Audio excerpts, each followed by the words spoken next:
사랑하는 성도 여러분, 좋은 아침입니다. 편히 쉬었습니까? 우리 다 같이 하나님께 기도하고 새벽 예배 시작하겠습니다. 하나님 감사합니다. 지난밤도 저희들 은혜 가운데 편히 쉬게 하시고 또 오늘 이른 아침 주님 앞에 나와 말씀을 듣습니다. 저희들의 귀를 열어 하나님 말씀을 잘 듣게 하시고 그 말씀대로 살아갈 수 있는 믿음과 지혜를 더해 주시기를 원합니다.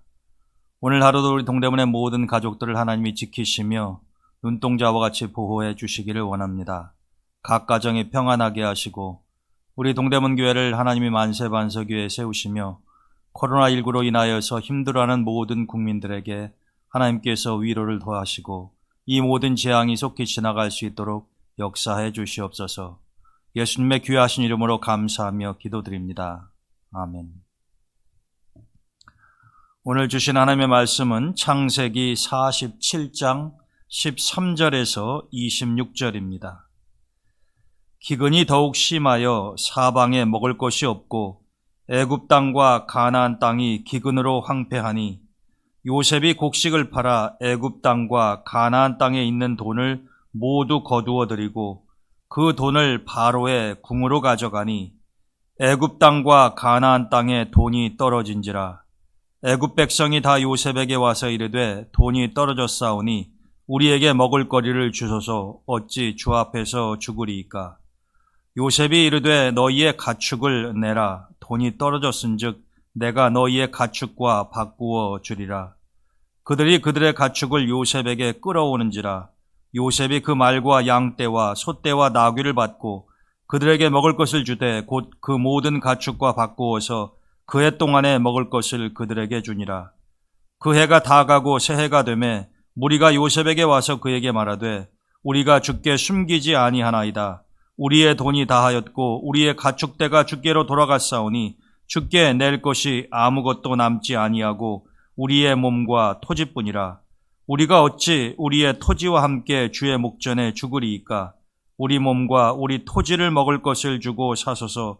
우리가 토지와 함께 바로의 종이 되리니 우리에게 종자를 주시면 우리가 살고 죽지 아니하며 토지도 황폐하게 되지 아니하리이다. 그러므로 요셉이 애굽의 모든 토지를 다 사서 바로에게 바치니 애굽의 모든 사람들이 기근에 시달려 각기 토지를 팔았음이라. 땅이 바로의 소유가 되니라. 요셉이 애굽 땅 이 끝에서 저 끝까지의 백성을 성읍들에 옮겼으나 제사장들의 토지는 사지 아니하였으니 제사장들은 바로에게서 녹을 받음이라. 바로가 주는 녹을 먹음으로 그들이 토지를 팔지 않음이었더라. 요셉이 백성에게 이르되 오늘 내가 바로를 위하여 너희 몸과 너희 토지를 샀노라. 여기 종자가 있으니 너희는 그 땅에 뿌리라. 추수의 5분의 1을 바로에게 상납하고 5분의 4는 너희가 가져서 토지의 종자로도 삼고 너희의 양식으로도 삼고 너희 가족과 어린아이의 양식으로도 삼으라. 그들이 이르되 주께서 우리를 살리셨사오니 우리가 주께 은혜를 입고 바로의 종이 되겠나이다. 요셉이 애굽 토지법을 세우매 그 5분의 1이 바로에게 상납되나 제사장의 토지는 바로의 소유가 되지 아니하여 오늘날까지 이르니라. 아멘.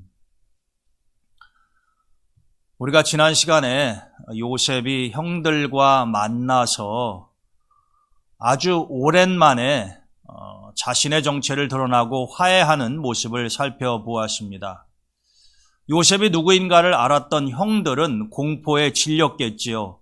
혹시라도 과거의 일을 빌미로 해서 자신들에게 요셉이 복수를 하지 않을까 하는 두려움에 떨었을 것입니다. 그렇지만 요셉은 형들을 안정시키고 그들에게 말하기를 하나님이 나를 많은 생명을 구하기 위해서 당신들보다 먼저 이곳 이집트로 보내셨고 또 하나님이 바로에게 은혜를 입게 하사 나를 이집트의 총리로 삼게 하셨으니 결국 내 인생에 일어났던 모든 일들은 하나님이 하신 것입니다. 이 말을 함으로 요셉은 형들에게 자기 자신의 인생의 주인이 바로 하나님이라고 하는 것을 선포한 것입니다.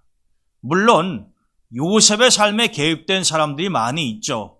보디발을 포함을 해서 바로, 그리고 또 옥에 갇혔을 때의 간수장, 물론 사람들이 요셉의 주변에 있었습니다마는, 그리고 그들이 분명 요셉의 삶에 큰 영향을 미친 것은 분명하지만, 요셉은 그 모든 일들 뒤에서 역사하시는 하나님을 잊지 않았고, 자기 인생의 주인은, 자기의 삶을 이끌어 오셨던 분은 하나님이시며, 바로나 보디발 혹은 옥의 간수장 이런 사람들은 전부 다 하나님이 쓰신 수단에 불과하였다라고 생각하였다는 것입니다. 여러분, 우리 인생도 마찬가지죠. 우리가 살아가면서 많은 사람을 만나고 많은 일을 겪지만 사실 우리 인생의 주인은 하나님이시며 하나님이 우리의 삶을 이끌어 가신다라고 하는 것을 잊어서는 안 된다라고 하는 것입니다. 요셉에게는 그러한 하나님 중심의 인생관이 분명하였다라고 하는 거죠. 요셉은 형들에게 복수하지 아니하였고 고향으로 가서 아버지 야곱을 모시고 오라고 이야기를 합니다. 그리고 야곱 일행이 이집트에 왔을 때 그들은 고센 땅에 정착하면서 요셉과 같이 살게 되죠. 야곱도 죽은 줄 알았던 아들 요셉을 만나 이집트로 와서 그 나머지 삶을 살고 그곳에서 죽게 됩니다. 오늘 본문의 말씀은 이제 요셉이 이집트의 총리가 되고 난 다음에 일어나는 일들입니다.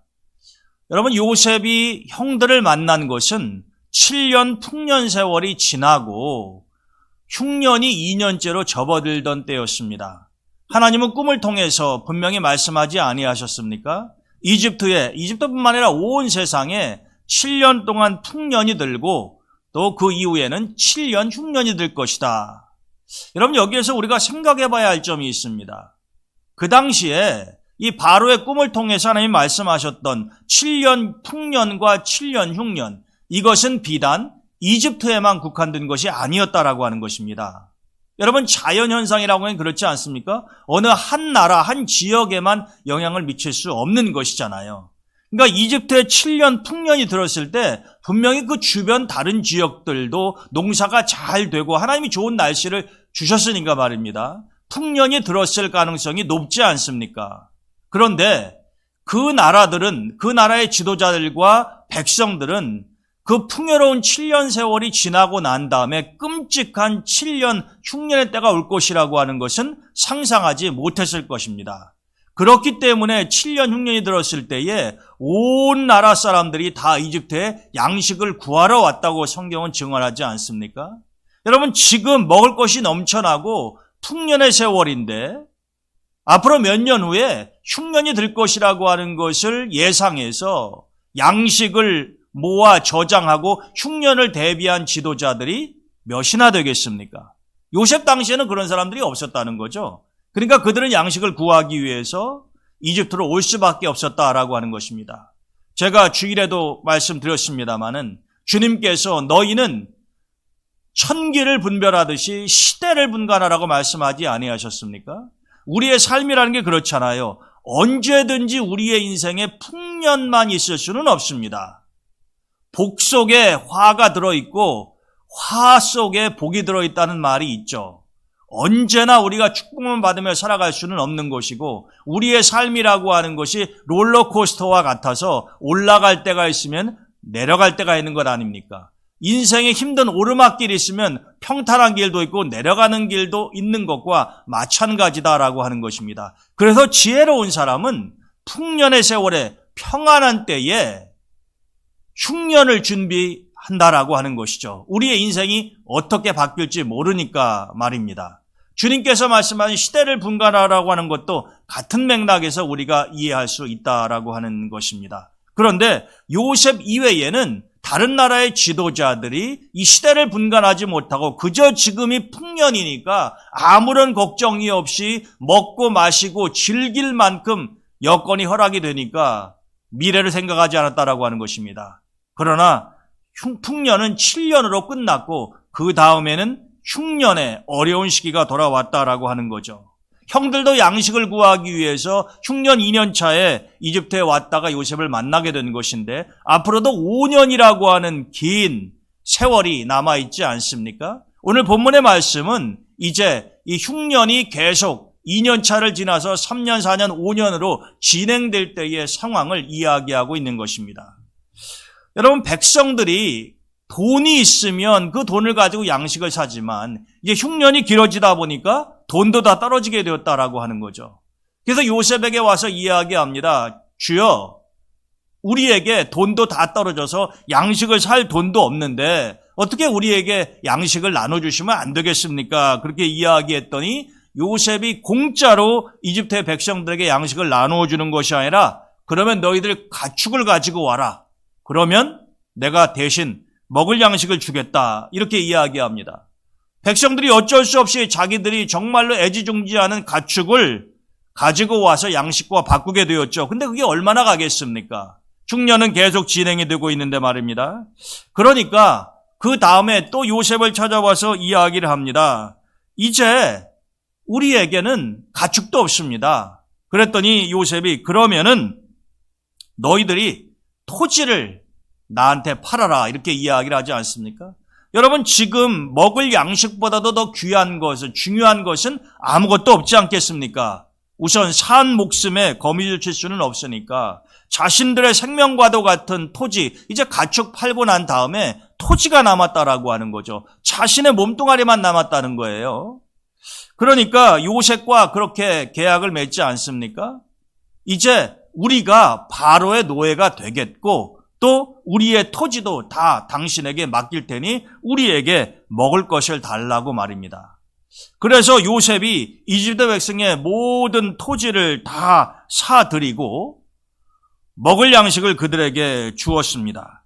오늘 본문 20절에 보게 되면은 요셉이 애굽의 모든 토지를 다 사서, 물론 당시 이집트의 노예들에게는 토지가 없었겠습니다만 지금 노예뿐만이 아니라 노예 이야기라기보다는 일반 백성들의 이야기죠. 자기가 가지고 있던 이 토지마저도 다 요셉에게 팔 수밖에 없었다라고 하는 것입니다.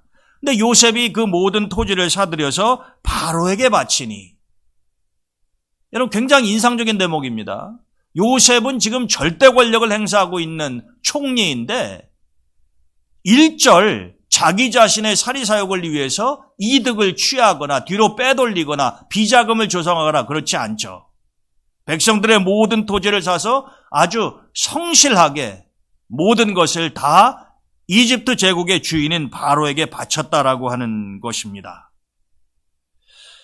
그리고 난 다음에 백성들을 이동시키기 시작하죠. 21절에 요셉이 애굽 땅 이 끝에서 저 끝까지의 백성을 성읍들에 옮겼다 이렇게 이야기를 합니다. 그리고 마지막으로는 이 백성들에게 종자를 나누어 줍니다. 자, 여러분, 여기에서 우리는 오늘 이 요셉이라고 하는 사람이 얼마나 탁월한 정치적인 지도자인가라고 하는 것을 알 수가 있고 거기에서 중요한 교훈을 배울 수가 있습니다. 여러분, 사실 요셉은 자신의 인생이 이렇게 풀릴 것이라고 하는 것은 감히 상상하지도 못했을 것입니다. 그는 정말로 어찌 보면 사소한 일로 형들의 미움을 받아서 먼 이집트의 노예로 팔려왔고 또 그 이후에도 많은 고난을 겪었죠. 억울한 누명을 쓰기도 하고, 그러다가 하나님이 자신의 인생에 개입하셔서 정말 극적으로 이집트의 총리가 되었지만 그는 한 번도 자신이 가진 절대 권력을 남용하거나 자기 자신의 이익을 취하기 위해서 사용해 본 적이 없다라고 하는 것이죠. 그는 총리가 되자마자 이집트 온 지역을 순찰했다고 그랬습니다. 여러분, 이집트가 얼마나 방대한 제국입니까? 그러나 요셉은 그 넓은 이집트 전국을 다 돌아다니면서 순찰한 거예요. 이유가 무엇일까요? 바로 백성들의 삶을 알기 위해서 그런 것 아닙니까? 자신이 총리로서 바로의 명을 받아 이 거대한 제국을 다스리려면 이집트의 모든 상황을 파악해야 되는 것 아닙니까? 성실한 지도자의 대표적인 모습을 요셉이 보여주고 있는 것이죠. 그렇게 이집트의 모든 것들을 다 파악하고 난 다음에 이제는 이 흉년의 때에 어떻게 하면은 다른 나라 백성들뿐만이 아니라 지금 이 이집트 백성들을 근본적으로 살릴 수 있을 것인가라고 하는 것을 생각하고 있다라고 하는 겁니다. 여러분, 백성들은 더 이상 팔 것도 없어요. 자신의 가축, 토지, 자신의 몸까지 전부 다 요셉에게 맡긴 것 아닙니까? 그런데 이제 그들은 노예로 살아가야 되는 것이 마땅하지만 오늘 본문의 말씀을 보면 요셉은 백성들에게 농사를 할 수 있는 이 씨앗의 종자를 나누어 줍니다. 이게 가장 중요한 것이잖아요. 그러면서 백성들에게 이렇게 이야기합니다. 내가 너희들이 농사를 지을 수 있는 이 씨앗, 종자를 나누어 줄 테니까 이것을 밭에다가 뿌려가지고 수확이 생기면 그 중에 5분의 1은 20%만 바로에게 바치고 나머지 5분의 4, 80%를 너희들이 먹고 살아라. 그리고 너희 자녀들에게도 양식으로 삼을 수 있게 해주겠다라고 이야기합니다. 여러분, 이게요, 정말 이집트 백성들에게는 믿기지 않는 복음, 기쁜 소식 아닙니까? 자신들은 이미 자기가 가지고 있던 땅, 자신의 몸, 자신들의 자녀들까지 전부 다 노예로 그냥 바로에게 귀속된 그런 상태라고 하는 것입니다. 얼마 전까지 그랬잖아요. 그런데 지금 요셉이 하는 일을 보게 되면은 백성들에게 씨앗의 종자를 나누어 주고 또 땅도 분배를 해야 씨앗을 뿌려서 거기에서 추수를 할 것 아닙니까? 요셉이 사들였지만 그 땅을 다시 백성들에게 나누어 주고 씨앗의 종자를 주어서 농사를 짓게 하는 것입니다. 그리고 추수할 때가 되면 그 중에 20%만 바로에게 세금으로 바치고 오늘로 말하면 그런 것 아닙니까? 나머지 80%는 너희들이 먹고 살라라고 하는 것이죠. 얼마 전까지만 하더라도 이 사람들에게 자신의 것이라고 하는 것은 아무것도 남지 않았습니다. 그러나 이제 소망이 생기게 된 거죠. 씨앗의 종자를 받아서 열심히 노력해서 추수가 이루어지면 그 중에 80%를 자신들이 먹고 살 수 있게끔 해주니 이게 얼마나 감사하고 기쁜 일이냐라고 하는 것입니다. 그래서 그들이 요셉에게 뭐라고 이야기합니까? 오늘 본문 25절에 보면 그들이 이르되 주께서 우리를 살리셨사오니. 여러분, 가축도 빼앗아가기보다는 하여튼 먹을 양식으로 대신 바꿔주는 것, 피눈물 나는 일 아니었겠습니까? 토지는 더 말할 것도 없죠. 어찌 보면은 우리에게 애굽의 이집트의 총리가 먹을 것을 양식을 그냥 나누어 주지 않고 우리가 가지고 있는 것들을 가지고 가니 나중에는 어떻게 될 건가? 왜 그런 걱정이 없었겠습니까? 그래서 한때는 요셉이 모든 것을 양식을 빌미로 해서 다 사가고 빼앗아가는 듯한 느낌을 받았지만 지금은 어떻습니까? 요셉이 총리로서 하는 것을 보니까 자신들을 죽이려 하고 자신들의 것을 빼앗으려고 하는 것이 아니라 궁극적으로는 자신들을 돕고 살리려고 하는 것이었다라고 하는 것을 뒤늦게 알지 않습니까? 그래서 이런 고백이 나오는 거죠. 요셉, 당신께서 우리를 살리셨사오니 우리가 주께 은혜를 입고 바로의 종이 되겠나이다. 여러분, 백성들이 그 어떠한 원망과 불평을 쏟아놓지 않고 요셉에게 감사하며 은혜를 입었다고 하며 당신이 바로 우리를 살리셨다고 이야기하지 않습니까? 그리고 어쩔 수 없이 강제적으로가 아니라 우리가 기꺼이 바로의 종이 되겠다라고 이야기를 합니다. 어차피 그들은 종과 노예로 살아갈 수밖에 없는 운명이었어요. 가진 게 있어야죠. 가축이며 토지며 모든 것들 이미 다 양식을 얻기 위해서 팔아버리지 않았습니까? 그런 그들이 종이 되는 것 이외에 어떤 선택의 여지가 남아 있을 수 있었겠습니까? 그런데 지금 요셉은 사실 그들을 종으로 만들려고 하는 것이 아니라 보다 더 현명하고 탁월한 경제정책을 세웠던 것이죠. 그래서 오늘 보면 26절에 보게 되면 요셉이 애굽의 토지법을 세우며 이렇게 얘기했어요. 여러분, 마치 오늘날 국회에서 법을 제정하는 것처럼 당시에 애굽에도 토지를 관할하는 법이 있었는데 이 요셉이 새롭게 토지법을 세웠다고 성경은 증언하지 않습니까? 그런데 이 요셉이 새로 만든 토지법은요, 우리가 조금 전에 보았던 것처럼 백성들을 수탈하고 권력을 가진 자들 소수의 배를 불리는 그런 법안이 아니라 진정으로 백성들을 살리는, 여러분, 땅도 없는 사람이 자기 수확의 80%를 자기들 마음대로 사용할 수 있다고 하는 것은 동서고금을 막론하고 보기 어려운 것입니다. 80%를 주인에게 혹은 바로에게 바치고 나머지 20%를 가지고 먹고 살라 이래도 정말로 감지덕지할 그런 상황에서 80%를 백성에게 주는 그런 토지법이라고 하는 것이 정말 가당치도 않은 일이라고 하는 것입니다.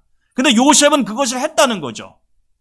그리고 이 성경이 쓰여질 그 당시까지도 이집트에서는 요셉이 세운 토지법이 시행되고 있었다라고 하는 것입니다.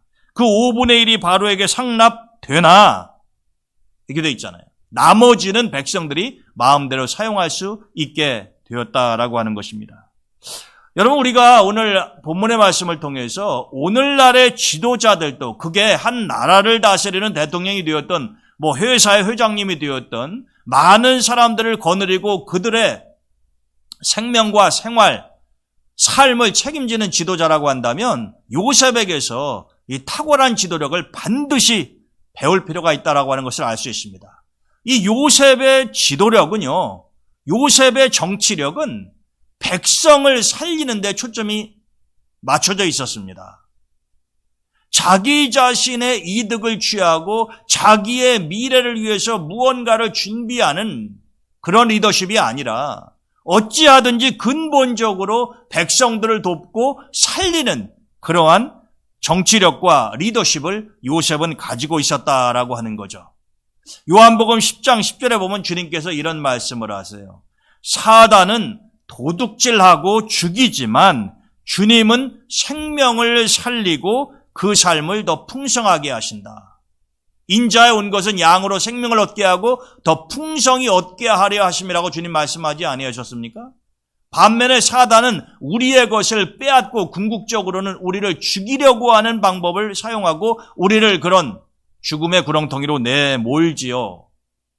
이게 사단과 주님의 차이점이듯이 진정으로 백성을 사랑하는 지도자들의 리더십, 그것은 바로 요셉의 지도력이다라고 하는 것입니다.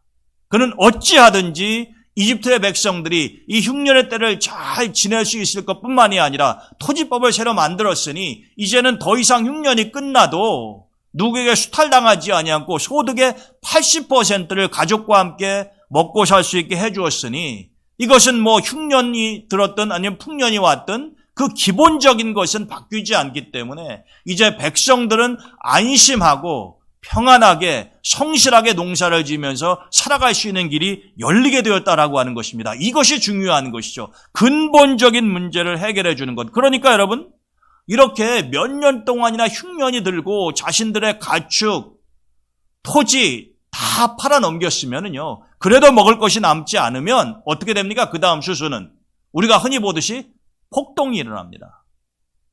굶어 죽으나 싸우다 죽으나 매한가지 아닙니까? 사람들이 그렇게 생각하잖아요. 여러분, 더 이상 팔 것도 없고 먹을 것도 없어서 자식들을 잡아먹고 자식들이 굶어 죽어가는 것을 보는 그 상황에서 무엇인들 두렵겠습니까? 그러면 당연히 폭동이 일어난다라고 하는 거죠. 그런데 요셉 당시의 백성들은 폭동을 일으킨 것이 아니라 아무런 소요가 일어나지 않았어요. 아주 평온합니다. 안정적이에요. 그리고 오히려 요셉에게 와서 그 모든 정책을 지금 주도하고 있는 요셉에게 와서 머리를 숙이면서 진정으로 당신이 우리를 살리셨습니다. 당신께 감사합니다. 당신께 은혜를 입었습니다. 라고 이야기하니 이건 참 놀라운 일 아닙니까? 이런 일이 일어나기 어렵다라고 하는 거죠.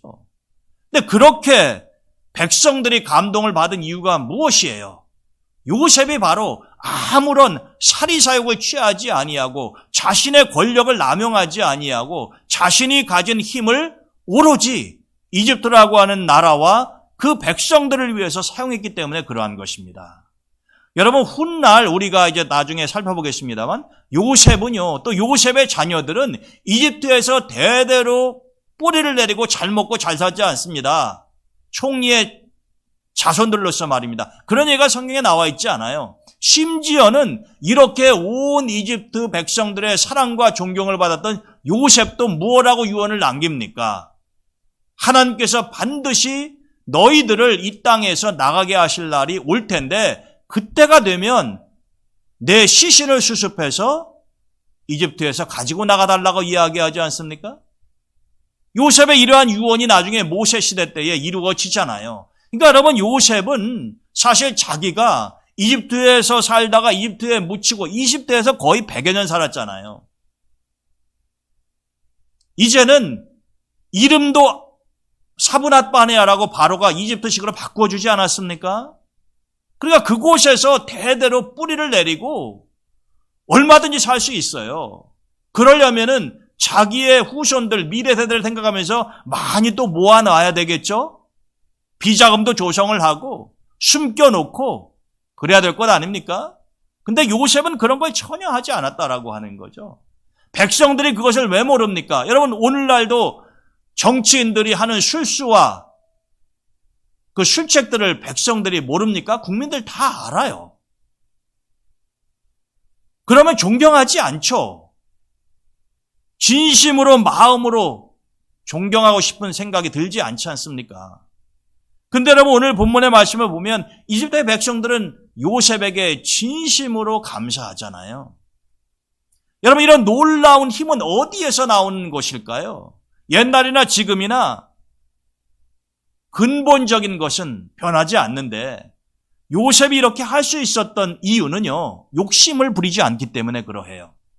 자신에게 주어진 힘, 권력, 모든 것들을요, 백성들을 위해서 사용을 하지 자기 자신을 위해서 쓰려고 하지 않는다라고 하는 겁니다. 여러분, 사람이라는 게 누구나 다 욕심이라고 하는 것이 있는데 그래서 그 욕심이 과하면 문제가 되는 것 아닙니까? 근데 요셉에게서는 그러한 모습을 찾아볼 수 없다라고 하는 것이죠. 그러한 사람들에게는 힘이 실립니다. 왜 그렇습니까? 내가 거리낄 것이 없잖아요. 내 자신의 욕심을 채우는 것이 아니라 타인의 삶과 그들의 복리를 위해서 내가 가진 것을 사용하려고 하는 사람에게 누가 칼끝을 들이밀겠으며 누가 비난하겠느냐라고 하는 것입니다. 그러니까 요셉과 같은 사람은 어디에 가든지 당당할 수 있고 사람들의 존경을 받을 수밖에 없다라고 하는 것입니다. 여러분, 요셉은 지금 이집트라고 하는 거대한 제국을 나름 개혁하고 있는 것 아닙니까? 새롭게 또 토지법도 제정하지 않습니까? 근데 법이 새롭게 제정이 되면은 이익을 보는 집단과 그렇지 않은 집단이 반드시 있게 되는 것 아닙니까? 오늘도 마찬가지잖아요. 어떤 법안을 만들면은 한 그룹한테는 이익이 되는데 다른 그룹은 또 피해를 볼 수 있다라고 하는 것입니다. 그러면 반발이 생기잖아요. 요셉은 지금 이 거대한 제국의 토지법을 새로 제정하는데 그 누구도 반발하지 않습니다. 왜냐하면 그것이 근본적으로 모든 사람들을 위하는 길이며 나라를 부강하게 하는 것이라고 하는 것, 그리고 그 바닥에 요셉이 아무런 사심이 없이 오로지 나라와 백성만을 위해서 일을 하고 있다고 하는 것을 누구나 공감하고 인정했기 때문에 그렇다라고 하는 것입니다. 여러분, 오늘도 마찬가지이죠. 우리가 어떤 공동체에 있든지 간에 그 공동체의 안녕과 또 이익을 위해서 우리가 사용될 수 있다고 한다면 그것이 정말 귀한 일 아니겠습니까? 주님께서 하신 일을 보게 되면은 주님은 항상 더 많은 사람들을 살리시고 먹이시는 일들을 하셨죠. 오병이어의 기적이 또 그 한 예 아닙니까? 주님께서 기적을 베풀어서 많은 사람들이 배불리 먹을 수 있었다. 주님은 다른 사람들의 배고픔에 관심을 가지고 계셨다라고 하는 거죠. 그리고 그것을 해결해 주셨다라고 하는 것입니다. 여러분, 우리가 요셉의 삶을 보면서 새삼 느껴지는 것은 한 사람은 굉장히 미미하고 보잘것없는 존재일 수 있으나 그 한 사람이 어떠한 마음을 가지고 어떻게 사느냐라고 하는 것에 따라서 놀라운 일을 할 수 있다고 하는 것도 또한 확인할 수가 있습니다. 여러분, 요셉은 총리였지만 사실 이집트의 총리가 하나였겠습니까? 그 이전에도 있었고 요셉 이후에도 있었을 것이에요. 그러나 요셉과 같은 총리는 전무후무했다라고 하는 것입니다. 그는 무엇보다도 하나님을 신실하게 경외했고 보디발의 아내에게도 이야기했지만 하나님께서 여기에 계시는데 내가 어떻게 하나님 앞에 득죄할 수 있습니까? 죄를 지을 수 있습니까? 라고 말하면서 하나님 앞에서 거리끼는 일을 하지 않았었던 그 요셉. 그는 언제든 자신에게 주어진 임무와 사명을 성실하게 감당을 했고 이집트의 왕궁에 있을 때나 감옥에 있을 때나 장소에 상관이 없이 그는 늘 신실했다라고 하는 것입니다. 여러분, 이러한 한 사람은 때로는 세상을 바꾸기도 하고 엄청나게 많은 사람들에게 선한 영향을 미칠 수 있다라고 하는 것입니다. 며칠 전에 미국에 계신 심건식 목사님께서 저한테 카톡으로 한 이야기를 전송을 해 주셨어요. 그 카톡 메시지의 내용은 뭐냐면은 이태석 신부님에 관한 이야기입니다. 이태석 신부님은 제가 여러 번 설교 말씀도 드리고 너무 유명한 분이시라 여러분들도 잘 알고 계실 텐데 그 이태석 신부님한테 무슨 새로운 것이 있겠나 제가 그 메시지를 받고 다시 읽어 보았습니다. 그런데 이태석 신부님이 이제 세상을 떠나셨잖아요. 그런데 이태석 신부님이 세상을 떠나고 난 다음에 그가 남수단 톤즈에서 가르치고 도와주었던 아이들이 지금은 어떻게 됐을까? 이것을 지금까지도 추적하시는 분들이 계시더라고요. 그래서 이 이태석 신부님을 존경하는 한 사람이 이 톤즈에 가서 보았더니요. 예전에 이 신부님이 가르쳤었던 사람들 중에 의사가 57명이나 된다고 그럽니다. 한국에 와서 의사가 된 사람도 있고 또 이디오피아에 가서 공부를 해서 의사가 된 사람도 있고 여러 나라에 흩어져서 이 의료 종사 인력으로 이제 양육이 된 사람도 있다라고 하는 거죠. 그뿐만이 아니라 이제 대통령 궁에서 일을 하는 사람도 있고 이태석 신부님이 가르쳤던 사람들이 의사뿐만이 아니라 이 남수단 사회의 요직에 여기저기 배치되어 있었다라고 하는 것을 확인했다는 것이죠. 그러면서 이런 생각을 했다는 것입니다. 이태석 신부님 그분은 하나님의 나라에 가셨지만 그분이 뿌린 씨앗이 얼마나 풍성한 열매를 맺는가 하는 것을 자기 눈으로 확인할 수 있었다라고 하는 것입니다. 여러분, 하나님의 말씀 틀린 것 하나도 없죠. 비록 내가 수확을 거두지는 못한다고 하더라도 한 알의 밀알이 땅에 떨어져 죽으면 언젠가는 그 밀알이 많은 열매를 맺는 것 아닙니까? 요셉 한 사람이 모든 부귀영화를 다 누리지는 못했을지 모르지만 여러분, 그 거대한 이집트 제국을 총리로 다스리는데 얼마나 힘들고 어려운 점도 많이 있었겠습니까? 그러나 그가 뿌린 씨앗이요, 오랜 세월이 흐르고 난 다음에도 그가 만든 법안이 이집트의 백성들을 풍요롭게 하고 계속 시행되고 있는 것 아닙니까? 요셉 한 사람, 즉 하나님의 사람 하나가 어디에 하나님이 심어 놓으셨든, 여러분, 요셉은 하나님이 이집트에 심어 놓은 사람 아닙니까? 그는 살아서 다시 고향에 돌아오지 못했어요.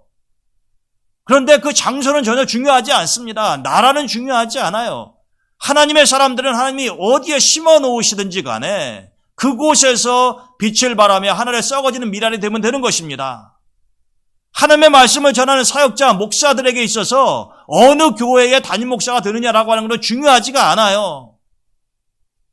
몇만 명의 성도도 있는 교회를 다님해도 하나님 보시기에 그가 사꾼 목자면 아무런 의미가 없는 것입니다. 그러나 성도가 1, 20명밖에 되지 않아도 하나님이 그를 어느 장소 교회로 보내셔서 그곳에서 사역을 하게 하실 때에 그 한 명의 성도를 1000명의 성도처럼 귀하게 여기며 하나님이 맡겨주신 일을 온전히 감당한다고 하면 그 사역자는, 그 주의 종은, 그 하나님의 사람은 훗날 하나님 앞에 섰을 때에 큰 칭찬을 받을 것이다 라고 하는 것입니다. 궁극적으로 우리에게 중요한 것은 하나님의 평가지 다른 사람, 인간의 평가가 아니다라고 하는 것을 우리는 명심해야 된다라고 하는 것입니다. 사람은 사람을 제대로 볼 수가 없어요.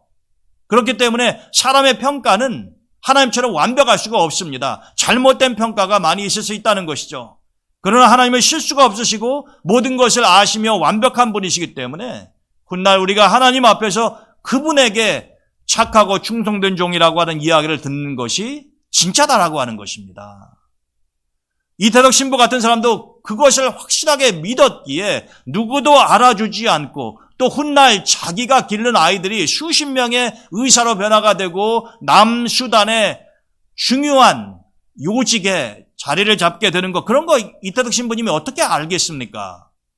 제가 살아생전에는 일어나지 않았었던 일인데, 그런데 하나님의 한 명의 종이 정말로 누구도 가기를 원치 않는 그런 곳에 가서 하나님이 맡기신 사명을 온전히 감당하다가 그곳에서 살다 병들어서 결국에는 죽음에 이르게 되는 것 아닙니까? 한국에서 아마 사목을 했다고 한다면은 설사 암에 걸렸다고 하더라도 일찍 조기 발견해서 치료를 하고 요즘 암 걸렸다고 다 죽는 세상이 아니지 않습니까? 근데 치료 시기를 놓치고 그러다가 50도 되지 않은 젊은 나이에 세상을 떠나고 말지 않았습니까? 그러나 그의 죽음이 결코 헛되지 않은 것은 그가 바로 하나님의 사람으로서 자신의 이익을 생각하지 않고 충성과 섬김의 리더십을 보여주고 하나님 나라로 갔기 때문에 하나님은 그가 뿌렸던 씨앗이 그렇게 아름답게 풍성하게 열매를 맺게 하셨다라고 하는 것입니다. 요셉도 마찬가지고 이태덕 신부님도 마찬가지입니다. 그게 이집트에서 이루어진 일이었던 아니면 아프리카의 남수단이라고 하는 나라에서 이루어졌던 그것은 결단코 중요한 것이 아닙니다. 우리는 요셉이나 이태덕 신부님 같은 사람을 통해서 하나님의 사람이라고 한다면 그가 정치인이 됐든 아니면 성직자가 됐든 그것도 상관이 없습니다. 그거보다 훨씬 더 중요한 것은 우리가 무슨 직업을 가졌든 우리가 어디에서 살든 우리가 무슨 일을 하든 우리가 지금 내가 가진 것을 가지고 내 자신의 사리사욕을 채우는 것 이전에 남을 생각하며 지금 당장에 아니라 먼 미래를 내다보며 보다 더 큰 것을 위해서 내가 하늘에 썩어지는 미랄로 살아가고 있느냐라고 하는 거죠. 지금 우리가 살고 있는 이 사회의 가치관은 그런 것들을 우습게 생각합니다. 별로 대수롭게 생각하지 않아요. 왜? 거의 대부분의 사람들이 지극히 이기적이고 남보다는 자기 자신을 먼저 생각하고 다른 그룹보다는 내 그룹을 선호하면서 다른 사람이야 다른 그룹이야 망하든 죽든 그런 거에 대해서는 눈 하나 깜짝하지 않는 경우가 많이 있지 않습니까? 그러나 하나님의 사람들은 사뭇 다르게 살았고 다르게 살아야만 된다라고 하는 것입니다. 오늘 본문의 말씀을 통해서 우리는 요셉이 그러한 삶을 살았다고 하는 것을 알 수가 있죠. 다른 사람들이 나로 인해서 살게 되었다고 고백을 하고 감사하고 기뻐하는 모습을 보는 것보다도 더 좋은 일이 어디 있겠습니까? 만약에 우리의 삶이 내 삶이 그렇게 살다가 끝이 온다고 하면 그것보다 더 잘 산 인생은 없다고 생각을 합니다.